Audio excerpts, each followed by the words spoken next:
ഇങ്ങനെയാണ് നമ്മൾ രീതി എന്ന് പറയുന്നത്. ഇന്ത്യയുടെ രീതി അതാണ്. ഇത് മനസ്സിലാക്കാതെ ഉള്ള കുറേ ആളുകൾ നമ്മുടെ നാട്ടിലുണ്ട്. പോട്ടെ, നമുക്കൊന്നും പറയാനില്ല. അതിൽ ഏറ്റവും അതിൻ്റെ പ്രധാനപ്പെട്ട നേതാവ് നമ്മുടെ പപ്പുമോൻ തന്നെയാണ്, നമ്മുടെ രാഹുൽ ഗാന്ധി. കോൺഗ്രസ് മുക്ത് ഭാരത് എന്ന് പറയുന്ന സാധനം യാഥാർത്ഥ്യമാക്കാൻ വേണ്ടി കോൺഗ്രസ്സുകാരുടെ കാശ് BJPക്കാരുടെ കാശ് വാങ്ങി പണിയെടുക്കുന്ന ഒരു ദല്ലാളാണോ ഈ കോൺഗ്രസിൻ്റെ നേതാവായ രാഹുൽ ഗാന്ധി എന്ന് എനിക്ക് വലിയ സംശയമുണ്ട്. കാരണം ഒരു കാര്യം പോലും പുള്ളി പറയുന്നത് കോൺഗ്രസിന് ഗുണമാകുന്നില്ല എന്ന് മാത്രമല്ല, അത് നേരെ വിപരീതമായിട്ട് അതിന് വലിയ പരിക്കേൽപ്പിക്കുന്ന സാധനം. അത് ഡീപ്പ് കട്ട്സാണ് അവിടെ ഉണ്ടായിക്കൊണ്ടിരിക്കുന്നത്. അത് പല ആംഗിളിൽ നിന്ന് നോക്കുകയാണെന്നുണ്ടെങ്കിൽ ഒരു തരത്തിലും റിപ്പയർ ചെയ്യാൻ പോലും പറ്റാത്ത രീതിയിലുള്ള കട്ടായിട്ട് മാറിക്കൊണ്ടിരിക്കുന്നു രാഹുൽ ഗാന്ധി ഉണ്ടാക്കുന്നതൊക്കെ നമ്മൾ കാണുന്നത്. അപ്പോൾ അവിടെ പറഞ്ഞു വരുന്നത് അങ്ങനെയൊക്കെയുള്ള ഒരു ഔട്ട്ലുക്കിലാണ് ഇന്ത്യ പോയിക്കൊണ്ടിരിക്കുന്നത്, ഒരു വിശ്വഗുരു എന്നൊക്കെ പറയുന്ന പോലെ. അങ്ങനെ വരുമ്പോൾ അവിടെ സ്വാഭാവികമായിട്ടും അവിടെ ബിസിനസ് ഇൻട്രസ്റ്റുകൾ, അതുപോലെ ഇക്കോണമി, അതുപോലുള്ള സംഗതികൾക്ക് വലിയ പ്രാധാന്യം അവിടെ വരും.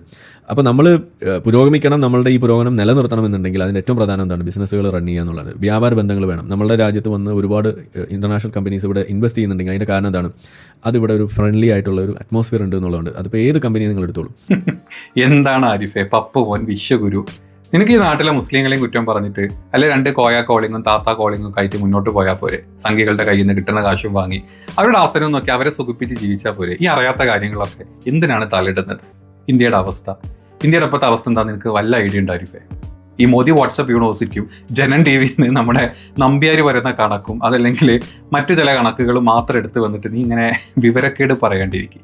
ഇന്ത്യയുടെ അവസ്ഥ അറിയണമെങ്കിൽ ഇന്ത്യയുടെ ഇപ്പോഴത്തെ GDP അതൊക്കെ ആയിരിക്കും നിങ്ങളുടെ ഉള്ളിലോട്ടുള്ളത് അല്ലേ? ഇന്ത്യയുടെ GDP, ഇന്ത്യയിലെ മറ്റ് ഫോറിൻ നിക്ഷേപങ്ങൾ അല്ലേ? ഇതൊക്കെയാണല്ലോ നമ്മുടെ എന്താ പറയുക, മോദിജിയും അതുപോലെ നമ്മുടെ നിർമ്മല സീതാറാമും ഒക്കെ നിങ്ങളുടെ കണ്ണിലോട്ടും അല്ലെങ്കിൽ നിങ്ങളുടെ വാട്സപ്പ് യൂണിവേഴ്സിറ്റിയിലേക്ക് ഒഴുക്കി തരുന്ന കണക്ക്. ഇതൊക്കെ നിജമായിട്ടുള്ള അവസ്ഥ എന്താ ഞാൻ പറഞ്ഞു തരട്ടെ. വെറുതെ പറയില്ല, വിത്ത് കണക്ക്, എല്ലാ കണക്കുകളും. നീയൊക്കെ എല്ലാ പ്രാവശ്യം ഇസ്ലാമിനെ കുറ്റം പറയാൻ വേണ്ടിയിട്ട് പ്യൂർ റിസർച്ചിന്റെ കണക്കുകളും മറ്റു പല കണക്കുകളും എടുത്തിട്ടാണ് വെതറാർ അല്ലേ? നമുക്ക് ആ കണക്കുകളും അതിന്റെ കണക്കുകളെല്ലാം വെച്ചിട്ട് യഥാർത്ഥത്തിൽ ഇന്ത്യയുടെ GDP എന്താണ്, ഇന്ത്യയിലെ ഓരോ ജനങ്ങളുടെ അവസ്ഥകൾ എന്താണ്, പെർ ക്യാപിറ്റ GDP എന്താണ്, നമ്മുടെ രാജ്യത്തെ ഈ സാധാരണ ജനങ്ങളുടെ ജനജീവിതം എത്രത്തോളം കഷ്ടപ്പെട്ടിട്ടാണ് എന്നുള്ളതിന്റെ മൊത്തത്തിലൊരു ഐഡിയ നിനക്ക് തരാം. നീ അറിയാത്ത കാര്യങ്ങൾ സംസാരിക്കാണ്ടിരിക്കുക. ഞാൻ പറഞ്ഞ പോലെ നീ ഇസ്ലാമിനെ കുറ്റം പറഞ്ഞ് നീ ജീവിച്ചോ, നിനക്ക് കിട്ടുന്നുണ്ടല്ലോ കാശും സുഖവും സമാധാനം ഒക്കെ കിട്ടുന്നുണ്ട്. അതുമായിട്ട് മുന്നോട്ട് പോകുന്നില്ല നല്ലത്. ഇതെല്ലാം നമുക്ക് വീഡിയോയിലോട്ട് വരാം. ഇതിന്റെ മൊത്തം ഡീറ്റെയിൽസ് ആരിഫിനുള്ള മറുപടി ഇല്ല. ഇത് കാണുന്ന സംഖ്യകളുണ്ട്, എൻ്റെ വീഡിയോ ഒരുപാട് സംഖ്യകൾ കാണുന്നുണ്ടെന്ന് എനിക്ക് എൻ്റെ കമന്റ് കണ്ടു കഴിഞ്ഞാൽ. അപ്പോൾ ഇത് കാണുന്ന സംഖ്യകൾക്കും അതല്ലാതെ ഇതിനെപ്പറ്റി കൂടുതൽ അറിയാൻ താല്പര്യമുള്ള ആൾക്കാർക്കും ഇതിന്റെ കറക്റ്റ് ആയിട്ടുള്ള വീഡിയോ ആണ്. കുറച്ച് ലെങ്ത് ഉണ്ടാവും. മൊത്തം ഡീറ്റെയിൽസ് എന്താണ് ഇന്ത്യയുടെ അവസ്ഥ എന്നുള്ളതിന്റെ കംപ്ലീറ്റ് ഡീറ്റെയിൽസ് ആണ് ഈ വീഡിയോയിൽ പറയാൻ പോകുന്നത്. നമ്മുടെ താടിജി സംഘികളെ പറ്റിക്കുന്നതും പിന്നെ കൂട്ടത്തിൽ ഇതുപോലത്തെ ആരിഫിനൊക്കെ പറ്റിക്കുന്നതും ഇന്ത്യ വേൾഡിലെ 4ാമത്തെ എക്കണോമി ആയെന്നും പറഞ്ഞിട്ടല്ലേ? നമുക്ക് അവിടെ തന്നെ അങ്ങോട്ട് തുടങ്ങാം. എങ്ങനെ ഇന്ത്യ 4ാമത്തെ എക്കണോമി എന്ന് നിങ്ങൾ ആരെങ്കിലും ചിന്തിച്ചിട്ടുണ്ടോ? ഇവിടെ ജപ്പാന്റെ എക്കണോമി എന്ന് പറയുന്നത് $4.186 ട്രില്യൺ ആണ്. അതേ സ്ഥാനത്ത് ഇന്ത്യയുടെ എക്കണോമി എന്ന് പറയുന്നത് $4.187 ട്രില്യൺ ആണ്. ഇങ്ങനെയാണ് നമ്മൾ ജപ്പാനെ പിന്തള്ളി ഇന്ത്യ 4ാം സ്ഥാനത്തോട്ട് വരുന്നത്. നമ്മൾ ഈ കാര്യങ്ങളെല്ലാം നമ്പേഴ്സ് വെച്ചിട്ട് കാൽക്കുലേറ്റ് ചെയ്യുമ്പോൾ നമ്മൾ ചിന്തിക്കേണ്ട മറ്റൊരു കാര്യമുണ്ട്. ഇന്ത്യയിലെ പോപ്പുലേഷൻ 145 കോടിയോളം ജനങ്ങളാണ് ഇന്ത്യയിലുള്ളത്.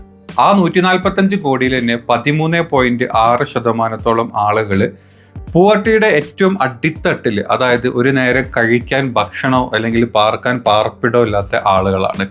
ഇതും കൂടെ വേണം നമ്മൾ കാൽക്കുലേറ്റ് ചെയ്തിട്ട് വേണം നമ്മളൊരു GDPനെ പറ്റി സംസാരിക്കുമ്പോൾ ആദ്യം പറയാൻ വേണ്ടി. ഈ നമ്പേഴ്സ് അധികം ആയതുകൊണ്ട് തന്നെ നമ്മുടെ നാട്ടിലെ യൂത്തും ഒരുപാട് അധികമാണ്. ഈ യൂത്തിനൊക്കെ നമ്മുടെ നാട്ടിൽ ജോലി ഉണ്ടോ എന്ന് ചോദിച്ചു കഴിഞ്ഞാൽ ഒരു പിയൂണിന്റെ ജോലി പോലും കിട്ടാനില്ലാത്ത അവസ്ഥയിലാണ് നമ്മുടെ നാട് മുന്നോട്ട് പോകുന്നത്.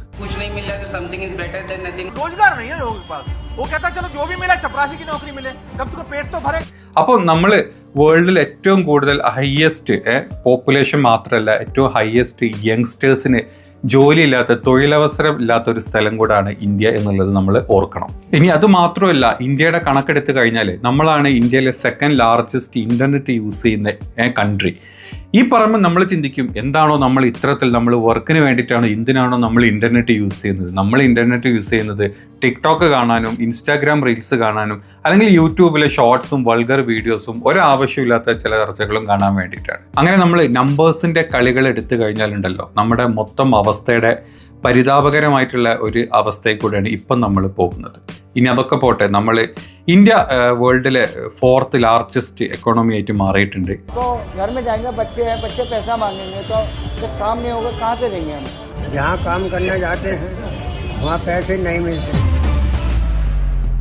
ഇനി അതിൻ്റെ കൂട്ടത്തിൽ നമ്മൾ ചിന്തിക്കേണ്ടത് ഈ ടോട്ടൽ നമ്മൾ ഈ പറഞ്ഞ 4.187 ട്രില്യൺ GDP ആയിട്ട് അത് എങ്ങനെ നമ്മൾ നമ്മുടെ പോപ്പുലേഷന് കാൽക്കുലേറ്റ് ചെയ്ത്, അല്ലെങ്കിൽ 140 കോടി വരുന്ന ആളുകളിലോട്ട് ഇത് കാൽക്കുലേറ്റ് ചെയ്ത് പോകുമ്പോൾ നമുക്ക് ഒരു സംഭവം കിട്ടും. അതാണ് GDP പെർ ക്യാപിറ്റ. ഈ ടോട്ടൽ ആയിട്ടുള്ള നമ്മുടെ GDP ഓരോ പെർ പേഴ്സൺ ആയിട്ട് നമ്മളത് ഡിവൈഡ് ചെയ്ത് പോകുന്നതാണ് GDP പെർ ക്യാപിറ്റ എന്ന് പറയുന്നത്. ഇങ്ങനെ ഒരു കാൽക്കുലേഷൻ കഴിഞ്ഞ് നമുക്ക് കിട്ടുന്ന കണക്കുണ്ടല്ലോ, നമ്മളോട് നമ്മുടെ നാട്ടിലെ പ്രധാനമന്ത്രിയോ അതല്ലെങ്കിൽ നമ്മുടെ സംഘപരിവാർ കൂട്ടങ്ങളോ നമ്മുടെ ഫിനാൻസ് മിനിസ്റ്ററോ ഒന്നും നമ്മളോട് പറയാൻ പോകുന്നില്ല. ഇനി ഇതുപോലത്തെ കെട്ടുകഥകൾ പറഞ്ഞിട്ട് നമ്മുടെ ആരിഫിനെ പോലത്തെ പല ആളുകളും വന്ന് സംഘികളെ സുഖിപ്പിക്കുക എന്നല്ലാണ്ട് അതിൻ്റെ അപ്പുറത്തോട്ട് ഇതിൻ്റെ യാഥാർത്ഥ്യം എന്താണെന്നാണ് നമ്മൾ നോക്കാൻ പോകുന്നത്. भारत की इकोनॉमी दुनिया में 11 नंबर पर थे, हम 11 नंबर की इकोनॉमी से 4 नंबर की इकोनॉमी. നമ്മുടെ മോദിജി ഇപ്പൊ പറഞ്ഞ പോലെ ഇന്ത്യ 4ാം സ്ഥാനത്ത് എത്തിയില്ലേ. ഇനി 4ാം സ്ഥാനത്തെത്തിയ ഇന്ത്യയിലെ സാധാരണ ജനങ്ങളുടെ ജീവിത നിലവാരം എത്രത്തോളം ഉണ്ട് നമുക്ക് നോക്കാം അല്ലേ. നമ്മുടെ മുമ്പിൽ നിൽക്കുന്നത് US-ഉം ചൈനയും അതുപോലെ തന്നെ ജർമ്മനിയുമാണ്. ഈ 3 കൺട്രീനെ കമ്പയർ ചെയ്തിട്ട് നമ്മുടെ നാട്ടിലെ ആളുകളുടെ ജനജീവിതം എത്രത്തോളം സെറ്റിൽഡ് ആണ് എന്നാണ് നമ്മൾ നെക്സ്റ്റ് നോക്കാൻ പോകുന്നത്. ഈ കണക്കാരും പൊതുവെ പറയാറില്ല പുറത്ത്.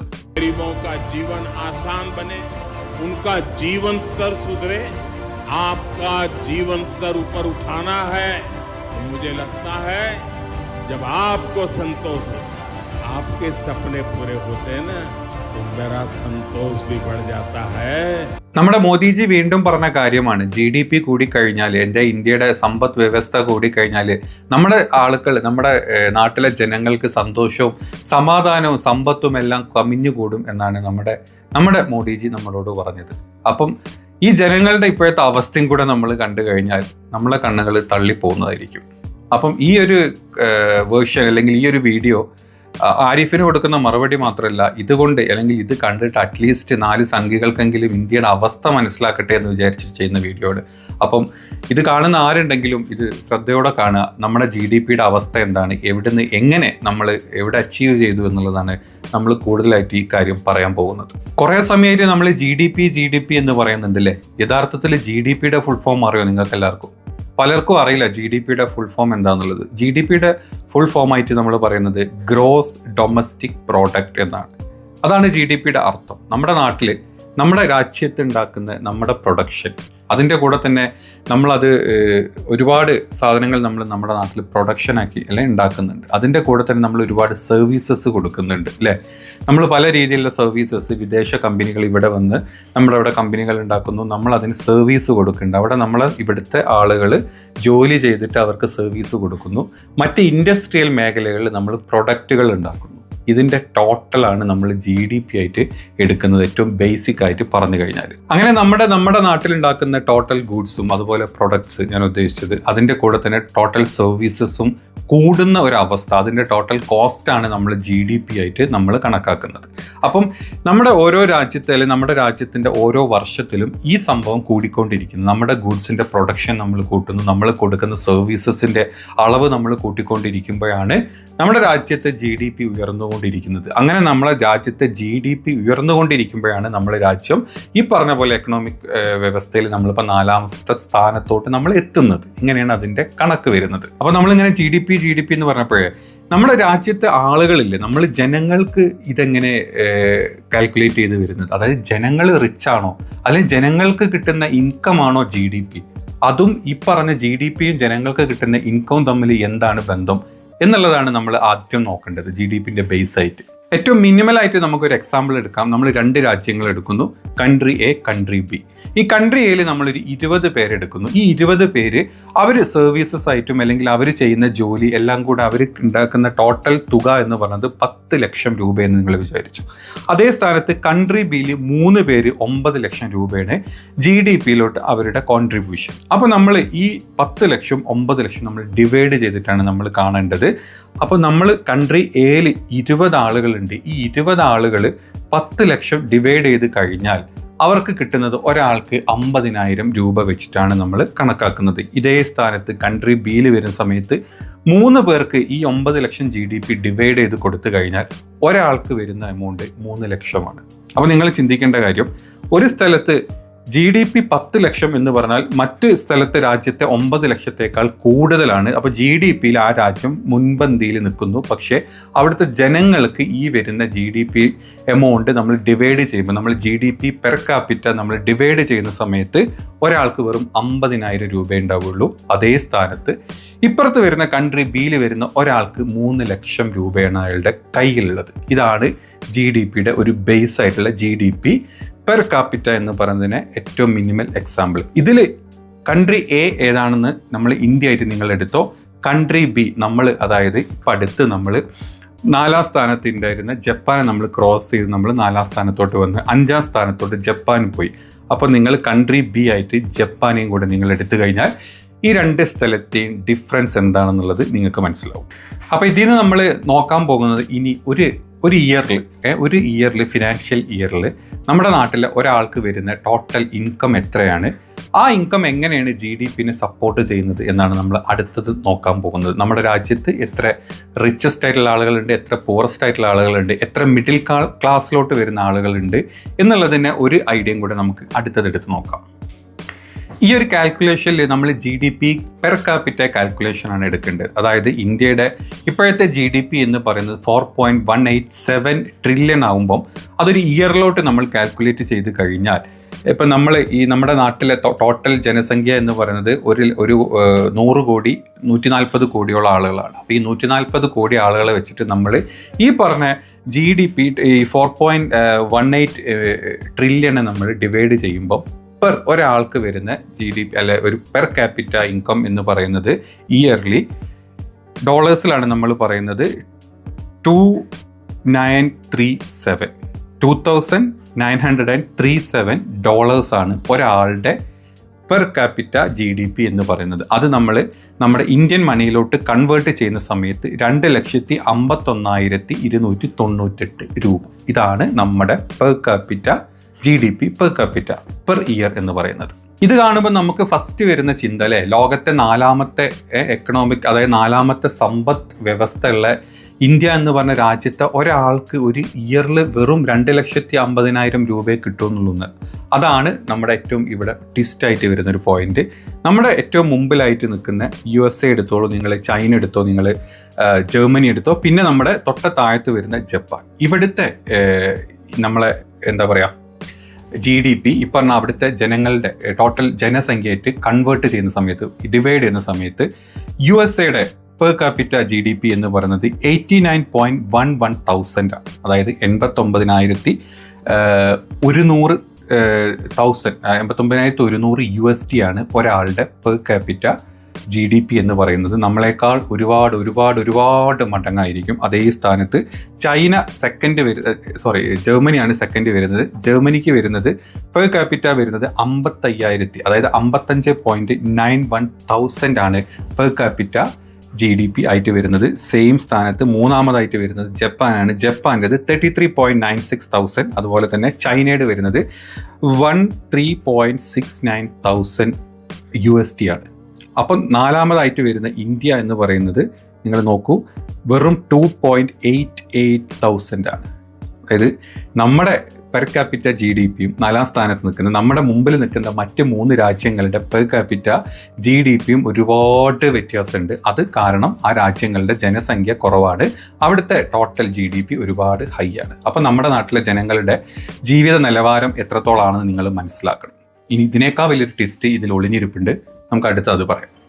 ഇപ്പം നമ്മൾ കുറച്ച് മുമ്പ് വരെ പറഞ്ഞത് 2.89 USD ആണ് ഇന്ത്യയുടെ പെർ ക്യാപിറ്റ GDP എന്ന് പറഞ്ഞു. ഇനി അതിൽ നമ്മൾ കൂടുതൽ നോക്കുന്ന സമയത്ത് നമ്മുടെ നാട്ടിലെ ഇൻകം ഇക്വാലിറ്റി എത്രത്തോളം ഉണ്ടെന്നാണ് നമ്മൾ നോക്കേണ്ടത്. അതായത് ഈ പറഞ്ഞ എമൗണ്ട് എല്ലാവർക്കും കറക്റ്റ് ആയിട്ടാണോ പോകുന്നത്? നമ്മൾ പറഞ്ഞ GDP 4.187 എന്ന് പറഞ്ഞ ആ ഒരു എമൗണ്ട് നമ്മുടെ നാട്ടിലെ 140 കോടി ആളുകളും ഒരുപോലെയാണോ ആ എമൗണ്ട് വീതിച്ച് പോകുന്നത് എന്നുള്ളതാണ് അടുത്ത നമ്മുടെ ചോദ്യം. അങ്ങനെ നമ്മൾ ഒരു ഏറ്റവും മിനിമൽ ആയിട്ടുള്ള ഒരു എക്സാമ്പിൾ നമ്മൾ എടുത്തു കഴിഞ്ഞാൽ, നമ്മൾക്ക് ഒരു 5 പേരെ നിങ്ങൾ എടുത്തു, ഒരു 5 പേരെടുത്തിട്ട് അതിൽ ഒരാൾ 10 ലക്ഷമാണ് ആ ആളുടെ ഏർണിങ്സ് നിങ്ങൾ വിചാരിച്ചു. അതായത് ഇയർലി അയാൾക്ക് കിട്ടുന്ന സാലറിയോ അല്ലെങ്കിൽ അയാൾ പ്രൊഡക്റ്റ് വിറ്റിട്ട് കിട്ടുന്ന എമൗണ്ട് 10 ലക്ഷമാണെങ്കിൽ മറ്റ് ഒരു 4 പേരെ നിങ്ങൾ എടുത്തോ, അവരൊക്കെ 10,000 വെച്ചിട്ടാണ് അവരെടുക്കുന്നത്. അപ്പോൾ നമ്മുടെ ടോട്ടൽ നമ്മളൊരു GDP നമ്മൾ പെർ ക്യാപിറ്റ കാൽക്കുലേഷൻ നോക്കുമ്പോൾ 10.5 ലാക്കാണ് ടോട്ടൽ നമ്മൾ വരുന്നത്. പക്ഷേ ഈ 10.5 ലാക്ക് ഈ 5 പേർക്ക് നമുക്ക് വീതിച്ച് നിൽക്കാൻ പറ്റില്ല. കാരണം അതിൽ 10 ലക്ഷം പോകുന്ന ഒരാൾക്കും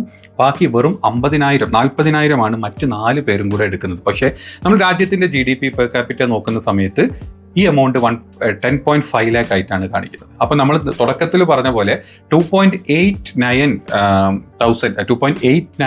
USD നമ്മൾ പെർ ക്യാപിറ്റ എന്ന് പറയുമ്പം അത് വീതിച്ചിട്ടല്ല, അതായത് ഇൻകം കറക്റ്റായിട്ട് വീതിച്ചിട്ടല്ല ഈ പറഞ്ഞ 140 കോടി ആൾക്കാരുടെ കയ്യിലോട്ട് പോകുന്നത്. ഇനി അതിൻ്റെ ഒരു ബൈഫർഗേഷൻ കണക്കാണ് നമ്മൾ നോക്കാൻ പോകുന്നിടത്ത്. അപ്പോൾ നിങ്ങൾ മനസ്സിലാക്കേണ്ട ഒരു കാര്യമുണ്ട്, 1% ആളുകൾക്ക് 40% നമ്മളെ വെൽത്ത് നമ്മുടെ GDP ഡിവൈഡ് ആയി പോകുന്നു. പിന്നെ വരുന്ന ഒരു 5% ആയിട്ടുള്ള ഇന്ത്യയിലെ റിച്ചസ്റ്റ് ആയിട്ടുള്ള ആളുകൾക്ക് ഓൾമോസ്റ്റ് ബാക്കിയുള്ള ഒരു 60% വരുന്ന GDP ഡിവൈഡ് ആയിട്ട് പോകുന്നു. പിന്നെ നമ്മുടെ നാട്ടിൽ വരുന്ന 50% ആൾക്കാർക്ക് പോകുന്നത് വെറും 3% GDP. അതായത് ഈ 50% ആൾക്കാർക്ക് നമ്മുടെ ടോട്ടൽ 3% വെൽത്ത് ഡിവൈഡ് ചെയ്യുക എന്ന് പറഞ്ഞാൽ ഈ ആളുകൾ സൂപ്പർ റിച്ച് ആയിട്ട് സൂപ്പർ പുവർ ആയിട്ടുള്ള ആളുകളാണ് നമ്മുടെ നാട്ടിൽ. വളരെ താഴെ തട്ടിൽ ജീവിക്കുന്ന ആളുകളാണ് ഈ പറഞ്ഞ ആളുകൾ.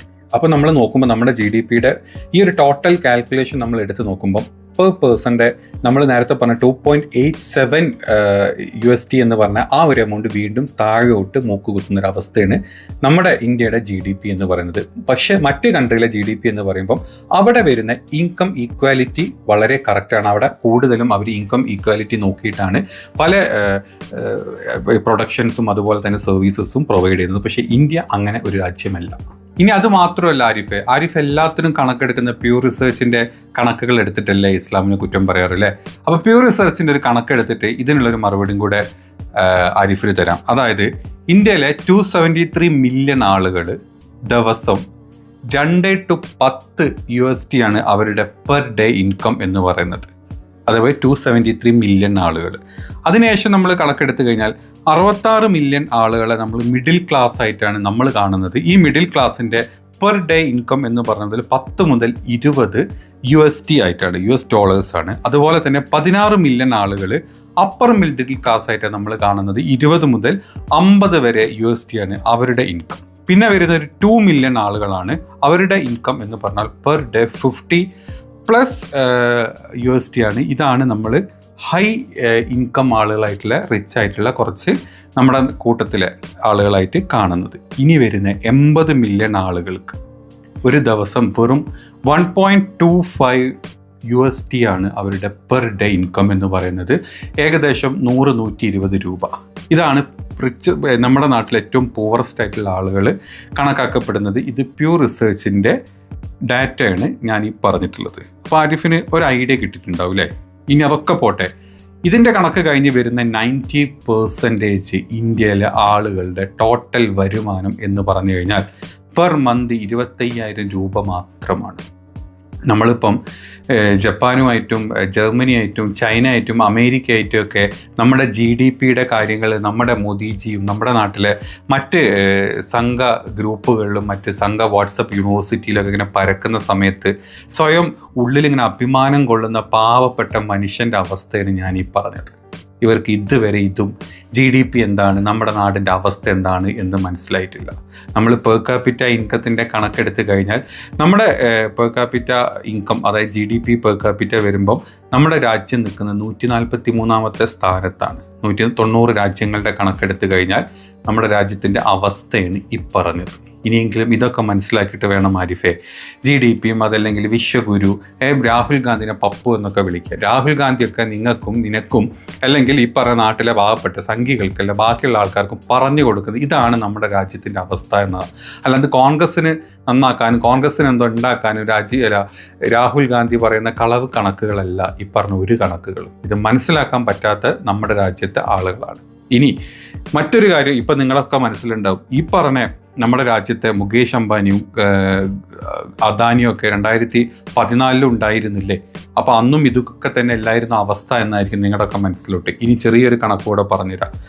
അദാനി അതായത് മുകേഷ് അംബാനിയുടെ 2014 നെറ്റ് വർത്ത് എന്ന് പറയുന്നത് 18.6 ബില്യൺ ആയിരുന്നു. അതേ സ്ഥാനത്ത് ഗൗതം അദാനിയുടെ നെറ്റ് വർത്ത് എന്ന് പറഞ്ഞാൽ 2.8 ബില്യൺ മാത്രമായിരുന്നു. കഴിഞ്ഞ 10 വർഷത്തിൽ കഴിഞ്ഞ 2024 കണക്കെടുക്കുമ്പോൾ 116.1 ബില്യണിലോട്ട് അദാനിയുടെ നെറ്റ് വർത്ത് മാറുണ്ടായി. അതുപോലെ തന്നെ വെറും 2 ബില്യൺ ഉണ്ടായിരുന്ന അദാനിയുടെ നെറ്റ് വർത്ത് 83 ബില്യണിലോട്ട് എത്തിയിട്ടുണ്ട്. അതുപോലെ ഇവരുടെ താഴെക്കടയിലുള്ള മറ്റ് എല്ലാ മുതലാളിമാരുടെയും നെറ്റ് വർത്ത് 10 കൊല്ലം കൊണ്ട് നമുക്ക് ഞെട്ടിക്കുന്ന രീതിയിലാണ് കൂടിയത്. അപ്പോൾ നമ്മളെ GDP കൂടി എന്ന് പറയുന്നത് ഇവരുടെ ബിസിനസ് കൂടിയിട്ടുണ്ട്. ഇവരുടെ ബിസിനസ് ഇന്ത്യയിലും വിദേശത്തും നല്ല രീതിയിൽ പടർന്ന് പിടിക്കുന്നുണ്ട്.